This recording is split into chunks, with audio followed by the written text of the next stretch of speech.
बिस्मिल्लाहिर्रहमानिर्रहीम। अस्सलाम वालेकुम नाज़रीन, ब्रिगेडियर इशफाक हसन अगेन आपके साथ अपने यूट्यूब चैनल में।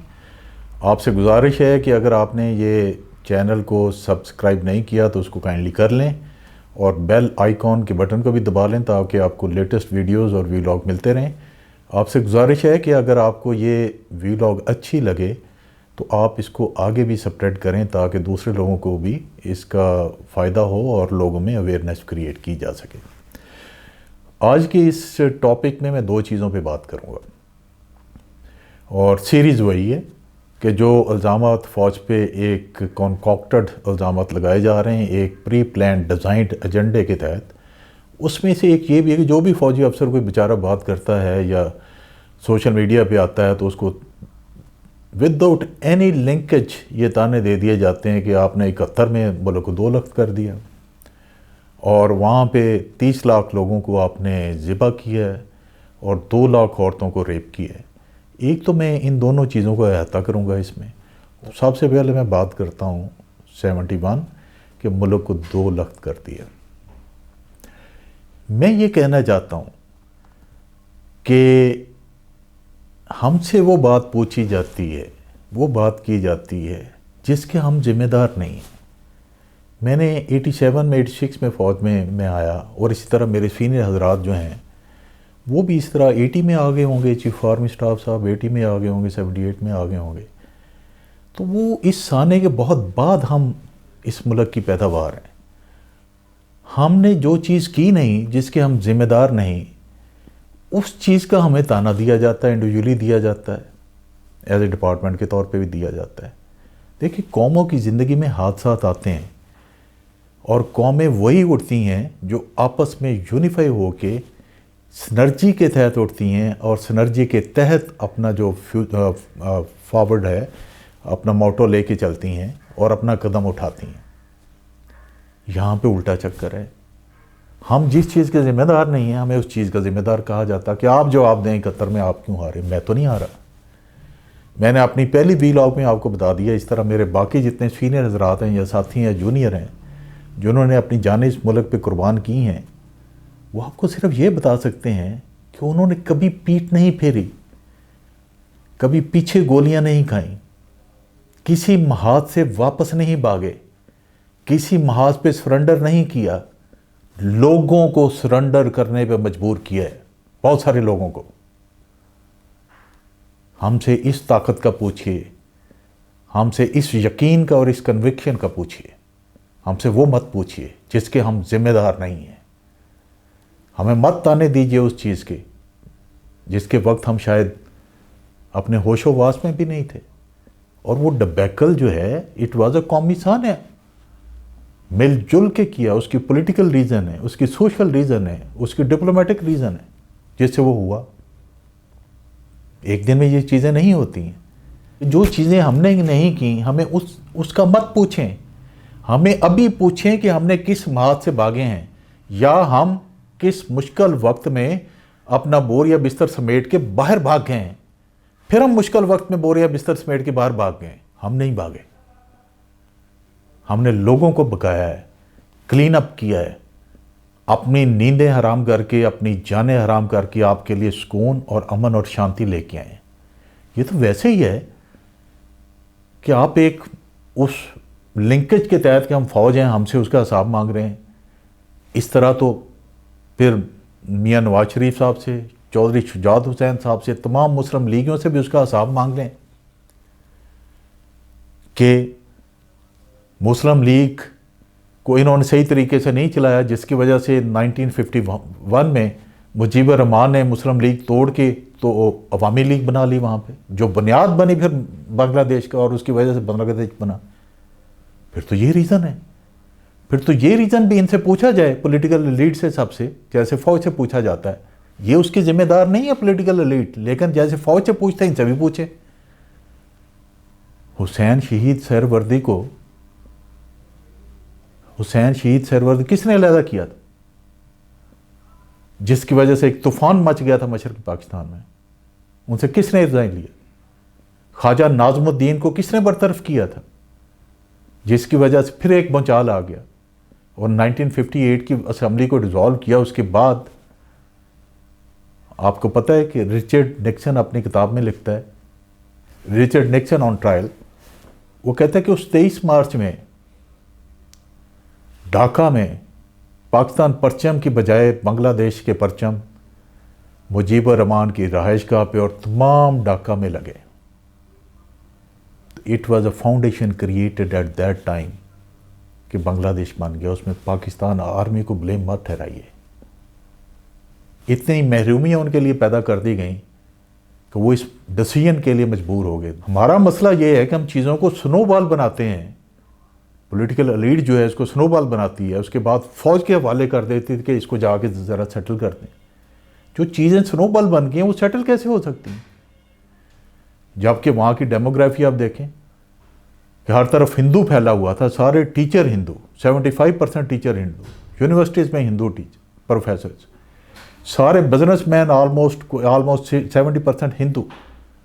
तो मिशर पाकिस्तान के अवाम तो उनके हाथों में स्लेव्स बने हुए थे। जो कुछ हिंदू कहते थे वही करते थे। और हिंदू का एक एजेंडा था, पहले वो कहते थे Pakistan will break up and join India very soon. जब वो नहीं हुआ, then they started off cutting the edge line and dividing both the countries in between, कि मशरक़ पाकिस्तान को अलहदा कर दें। इस पर लग गए। तो समझ नहीं आई आप लोगों को, आपने उनकी महरूमियत मज़ीद इजाफा करते गए। मशरक़ पाकिस्तान की आबादी ज़्यादा थी और मगरबी कम थी, लेकिन उसके बावजूद जो आला पोस्टें थीं वो सारी की सारी मगरबी पाकिस्तान ने अपने कब्ज़े में रखी हुई थी। उस वक्त कोई सेक्रेटरी, तमाम सेक्रेटरीज़ में से टोटल जो उस वक्त सेक्रेटरीज़ थे उनमें से 19 सेक्रेटरीज़ में से कोई सेक्रेटरी ईस्ट पाकिस्तान का नहीं था। जॉइंट सेक्रेटरीज़ 38 थे, उनमें से 3 सिर्फ ईस्ट पाकिस्तान के थे। उसके बाद डिप्टी सेक्रेटरी 123 थे, जिनमें से 10 सिर्फ ईस्ट पाकिस्तान के थे। और उसके बाद दूसरे आप अपॉइंटमेंट ले लें, 510 थी अंडर सेक्रेटरी और 38 जो हैं ईस्ट पाकिस्तान की। This was a situation,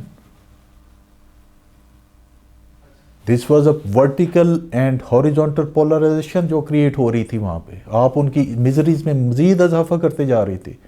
development सारी आपने यहाँ पे की, उधर कोई कर नहीं रहे थे कि सैलाब आते हैं। उसके बाद फ़ौज में हिस्सा देख लें आप कि टोटल 3 लेफ्टिनेंट जनरल थे फ़ौज में, तीनों के तीनों मगरबी पाकिस्तान के थे, कोई ईस्ट पाकिस्तान का नहीं था। मेजर जनरल 20 थे, उसमें से मेजर जनरल में से कोई भी ईस्ट पाकिस्तान का नहीं था। ब्रिगेडियर 36 थे, एक ईस्ट पाकिस्तान का था। और कर्नल 49 थे, एक ईस्ट पाकिस्तान का था। मेजर 590 थे, उनमें से टोटल 70 जो हैं ईस्ट पाकिस्तान के थे। इस तरह नेवी एयरफोर्स में बहुत थोड़ी सी मिकदार थी लोगों की जो कि पार्टिसिपेट ईस्ट पाकिस्तान से पार्टिसिपेट कर रहे थे।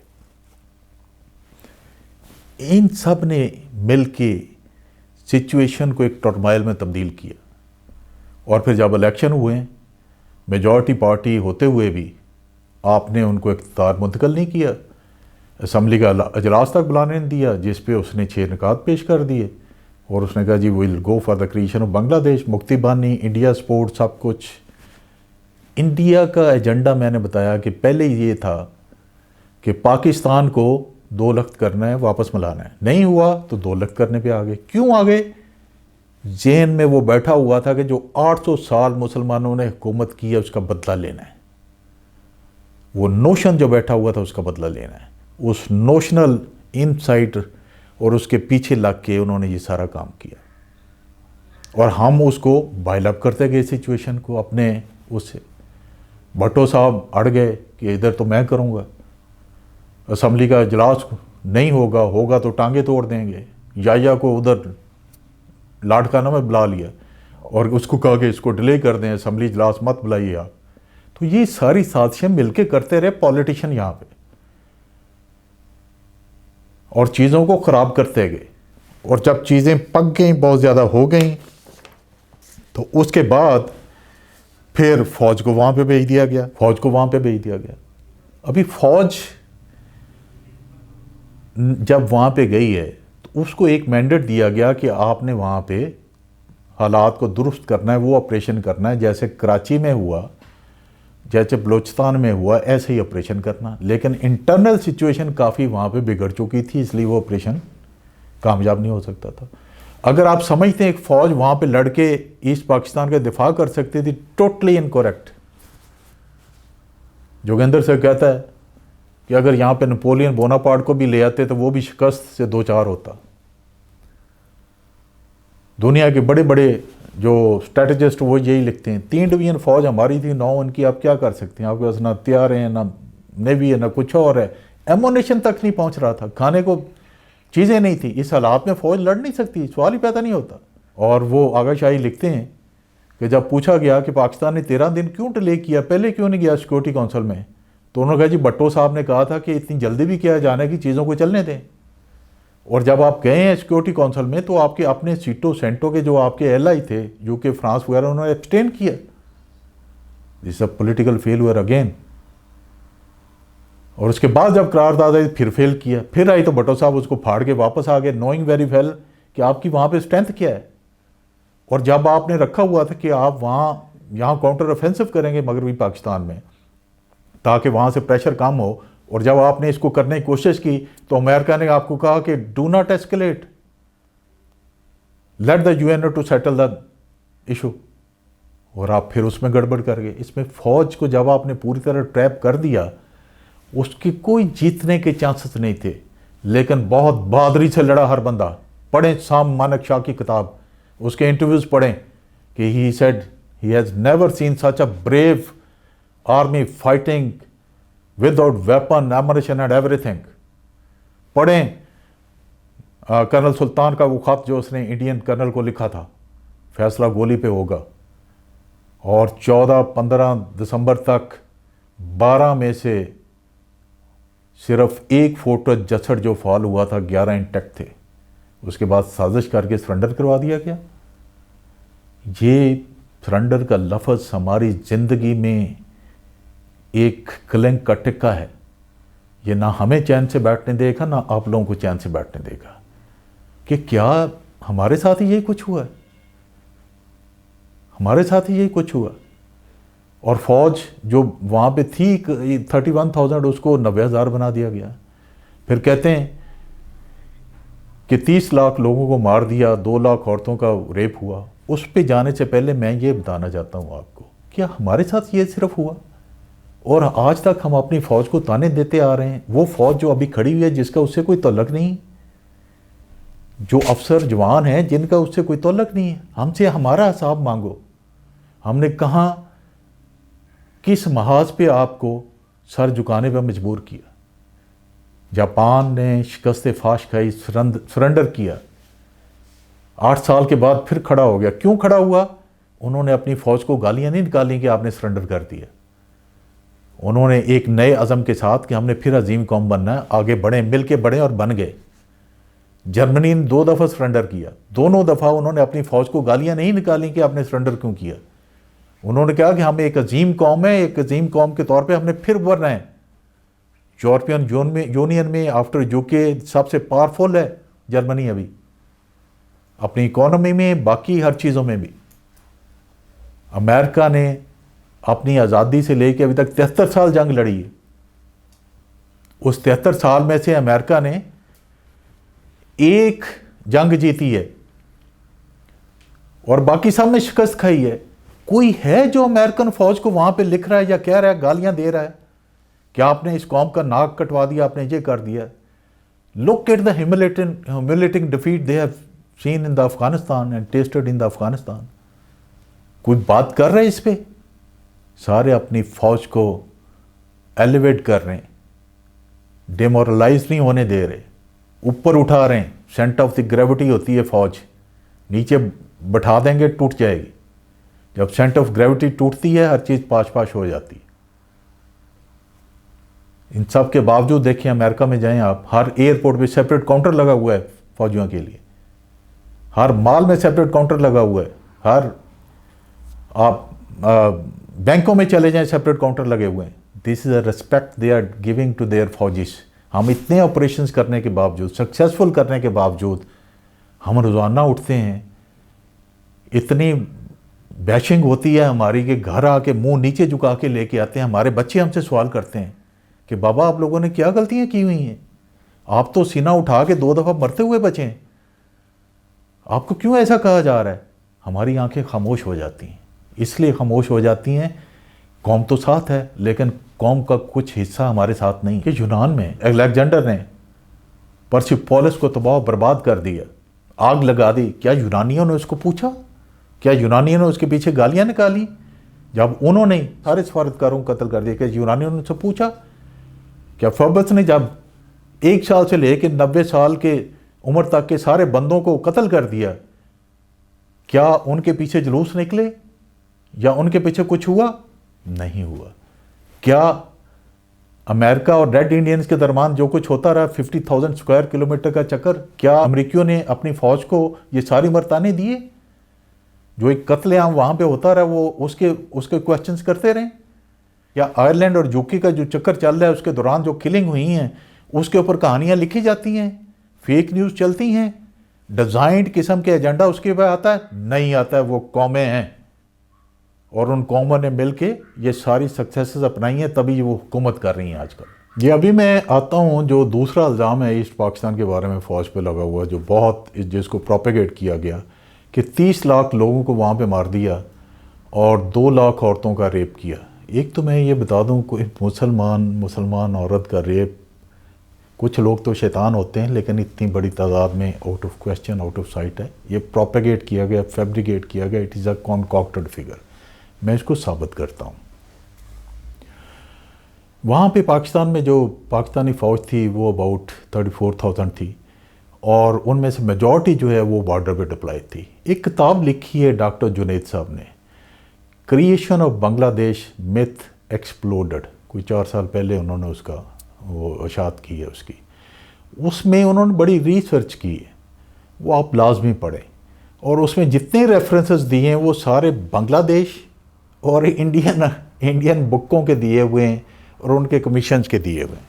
कोई अपनी तरफ से फैक्ट्स एंड फिगर नहीं है। वो लिखते हैं कि इतनी फ़ौज अगर पूरी की पूरी वहाँ रख भी ली जाए, ढाका में और बड़े शहरों में, बॉर्डर पे ना भी जाए, तो 252 दिन जब से ऑपरेशन शुरू हुआ till the fall of Dhaka 252 दिन बनते हैं। उन 252 दिनों को जब आप 30 लाख पे डिवाइड करें तो 11,500 बंदा एक दिन में बनता है कि कत्ल हो। Is it possible? Is it possible कि 11,500 बंदों को एक दिन में स्लॉटर कर दिया जाए और डेली 252 दिन तक करते जाए? यही हाल आप कर लें, 2 लाख जो वमेंस का रेप है उस पर डिवाइड करके कर लें, आपको हकीकत नज़र आ जाएगी। फिर वो अपनी किताबें बड़ी इंटरेस्टिंग चीज़ लेते हैं। वो कहते कि ये फिगर अब्रप्टली प्रोपेगेट करने के लिए BBC को दे दिया गया। और जब मुजीबुर रहमान साहब ढाका पहुँचे तो ताज अली वहाँ पे प्राइम मिनिस्टर थे, उन्होंने ताज अली से पूछा कितने लोग मरे, उन्होंने कहा 2 लाख। उन्होंने कहा मुझे तो आपने 30 बताया, मैंने 30 बता दिया हुआ है, पूरे करो 30 लाख। शोर मच गया। उन्होंने कहा 30 तो हो नहीं, कहते BBC पे चल गया हुआ है, 30 और 2 लाख का फिगर पूरा करें। उन्होंने कहा जी इतने थे नहीं, बहरहाल कर कमीशन बना दिया गया बांग्लादेश में। उस कमीशन की रिपोर्ट पड़ी हुई है, वही रिपोर्ट इस किताब में पब्लिश हुई हुई है। According to that Bangladeshi commission कि उन्होंने लोगों को अखबार कहा कि आके बयान दें जिनके मर्डर हुए हैं और रेप हुए, लोग नहीं आए। फिर उन्होंने अखबार में इश्तिहार दिया और लोगों को लालच दिया, ब्राइब दी कि जो मर्डर का आके बताएगा इसको 1,000 टका मिलेगा। ये कमीशन की रिपोर्ट में लिखा हुआ है, ये याद रखें। और जो रेप का आके बताएगा 2,000 टका मिलेगा। उस माने में 1,000 टका, 2,000 टका बहुत बड़ी रकम थी। उसके बावजूद जो मर्डर के लिए लोग आए उन्होंने रजिस्टर्ड करवाए वो 36,000 थे। उनमें से आप देखें मुक्ति बानी ने कितने मारे। मुक्ति बानी मार के इनके ऊपर फेंकती थी, इल्ज़ाम देती थी। और जो रेप किया है टोटल 2680, 2680 इनाम के बावजूद इतने लोग आए। ये उस कमीशन में लिखा हुआ है। तो उस कमीशन जब ये बना, रिपोर्ट जब बनी, उसके बाद से ये 30 लाख और 5 लाख का फिगर बांग्लादेशियों ने बोलना छोड़ दिया। डॉक्टर जुनैद साहब कहते हैं ये मैंने किताब भेजी हुसैना वाजिद को जब छपी, उन्होंने पढ़ी तो वो असम्बली में लगे, उन्होंने कहा कौन है ये डॉक्टर जुनैद, यहाँ तो इन्होंने फैब्रिकेट किया हुआ, मैं तो OIC में जाऊँगी, हमारे ख़िलाफ़ ये इल्ज़ाम लगा रहे हैं। तो उन्होंने कहा जी आप कमीशन बनाए कि इस किताब में जो इल्ज़ाम आते हैं उसको देखें, मैं OIC में इसको लेके जाऊँगी। कमीशन जब बना तो कमीशन ने कहा जी इन्होंने जो फैक्ट एंड फिगर लिखे हैं वो सारे जेन्युइन हैं, वो आपकी कमीशन की रिपोर्ट पेश करके लिखे हुए हैं। सब कुछ साइलेंट हो गया। तो ये कुछ होता रहा पाकिस्तान के ख़िलाफ़, ये प्रोपेगेंडा होता रहा सारा कुछ। तो सोचिए इस बात पे, गौर कीजिए इस बात पे, मत उस चीज़ों पे लेके जाएं अपनी फ़ौज को जिसके वो ज़िम्मेदार नहीं हैं। अभी उन चीज़ों पे गौर करें जिसके वो ज़िम्मेदार हैं और जिसकी उन्होंने सक्सेस समेटी हैं। Thank you very much.